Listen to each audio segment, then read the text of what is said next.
कहानी का शीर्षक गांव का रहस्यमयी कुआं। उत्तर प्रदेश के एक छोटे से गांव धरमपुर में 100 साल पुराना एक सूखा कुआं था। गांव वाले कहते थे कि उसमें कोई भूत प्रेत रहता है। रात को वहां से अजीब आवाजें आती, कभी रोने की, कभी घंटियों की। गांव वाले डर के मारे उस तरफ जाते ही नहीं थे।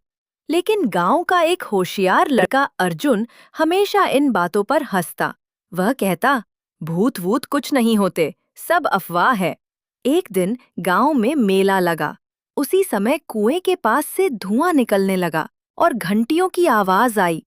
लोग भाग खड़े हुए। अर्जुन ने तय किया कि वह इस रहस्य का पता लगाएगा। उसने अपने दोस्तों मीरा, बल्लू और गुड्डू को साथ लिया। चारों ने रात को लालटेन और रस्सी लेकर कुएं के पास जाने की योजना बनाई। रात के समय जब वे कुएं के पास पहुंचे तो पेड़ों पर उल्लू बैठे थे और चारों तरफ अजीब सन्नाटा था। अचानक कुएं से किसी स्त्री की हंसी सुनाई दी। मीरा डरकर बोली, ये आवाज तो जैसे कोई औरत अंदर से बुला रही है। पर अर्जुन बोला, डर मत, चलो नीचे उतरते हैं। उन्होंने रस्सी बांधी और अर्जुन सबसे पहले कुएं में उतर गया। कुएं के तल पर पहुंचकर उन्हें पानी की जगह एक गुप्त सुरंग मिली। दीवारों पर पुराने चिन्ह और संस्कृत के श्लोक लिखे थे। धीरे धीरे वे अंदर बढ़े। सुरंग लंबी थी और उसमें ठंडी हवा बह रही थी। कुछ दूरी पर उन्हें मिट्टी के बर्तन, पुरानी तलवारें और एक टूटा हुआ ढोल मिला। अचानक ढोल अपने आप बजने लगा। सब डर गए।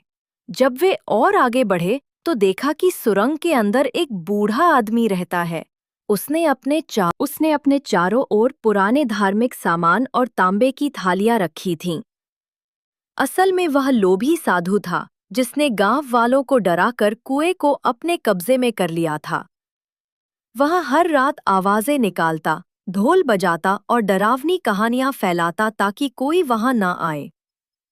अर्जुन और उसके दोस्तों ने चुपचाप साधु की चाल गांव वालों को बताई।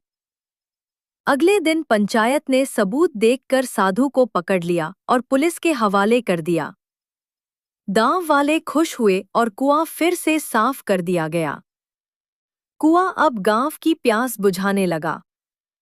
लोग समझ गए कि डर अंधविश्वास से पैदा होता है, सच्चाई से नहीं। अर्जुन और उसके दोस्त गांव के नायक बन गए। नैतिक शिक्षा, अंधविश्वास हमें कमजोर बनाता है, पर साहस और सच्चाई अंधकार को मिटा देती है। जहां डर हो, वहीं सच्चाई की खोज करनी चाहिए।